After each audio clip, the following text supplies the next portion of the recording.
Hello there, kia ora.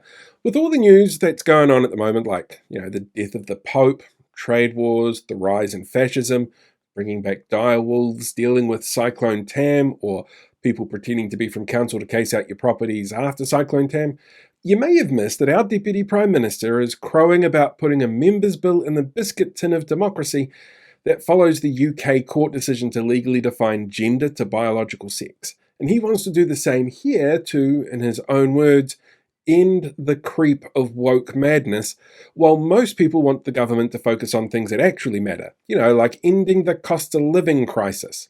And as you can imagine, as with most of the absolutely crazy culture war bullshit that Winston likes to parrot, it's punching down. It's driven by ignorance and disinformation, and it's actually really harmful to some people.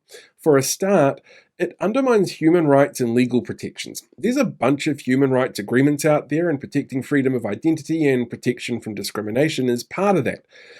It has a major negative impact on people's mental health, with denial of gender-affirming healthcare leading to higher rates of depression, anxiety, self-harm, and suicide amongst those affected populations. It can expose people to discrimination in a whole range of areas like employment or housing, education, even voting, by politicizing and marginalizing communities. It also ignores scientific consensus that shows that biology simply isn't binary. Many people are born intersex after all, and gender identity itself is actually a complex interaction of biology, psychology, and culture. The World Health Organization actually recognized that gender is not solely determined by biology. But from an Aotearoa New Zealand perspective, there's a lot of potential damage that this could do.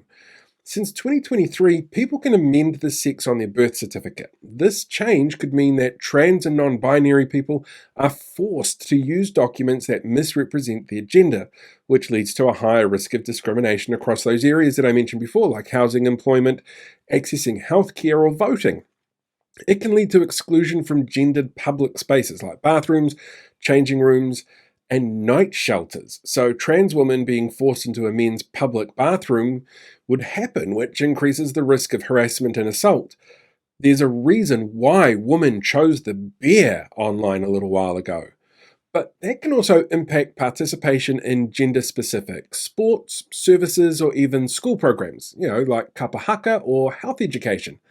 It means potentially restricting access to gender-affirming healthcare because of the requirements around eligibility, and can lead to denial or defunding of these services, especially for youth and non-binary people, which would lead to a loss of access to puberty blockers, which leads to major mental health issues for those forced to stop using them.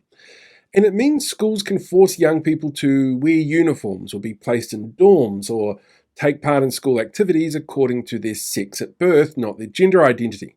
So a trans boy could be forced to wear a skirt and use girls' bathrooms at schools, which would lead to an increase in bullying and avoidance of school. And it could even lead to teachers facing disciplinary action for supporting and affirming a student's gender identity using a chosen name or a chosen pronoun.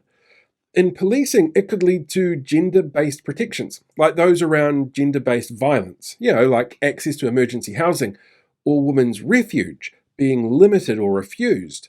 It can stop people fleeing other countries as refugees because of gender-based persecution, being denied access to the country because their gender identity wouldn't be recognized in legal proceedings, and it contradicts the commitment that we've made as a country to the international human rights standards that we've signed under the Refugee Convention.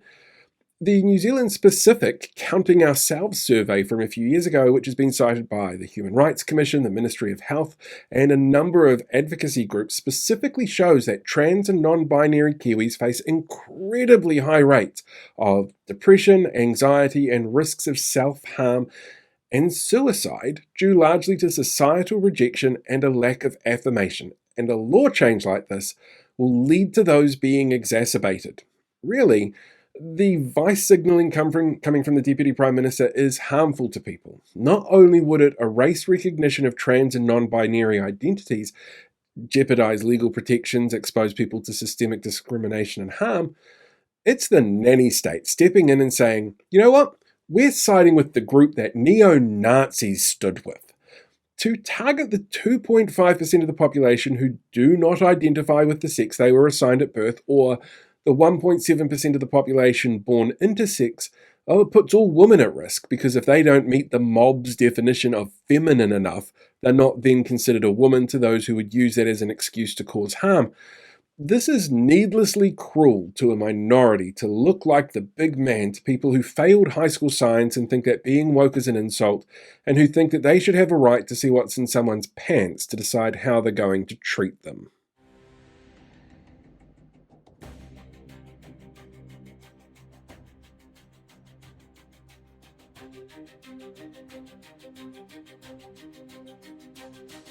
Hey, thanks for checking out today's video. Make sure you like, share, subscribe so you get more updates as we go along. We deal with these guys for the rest of the year.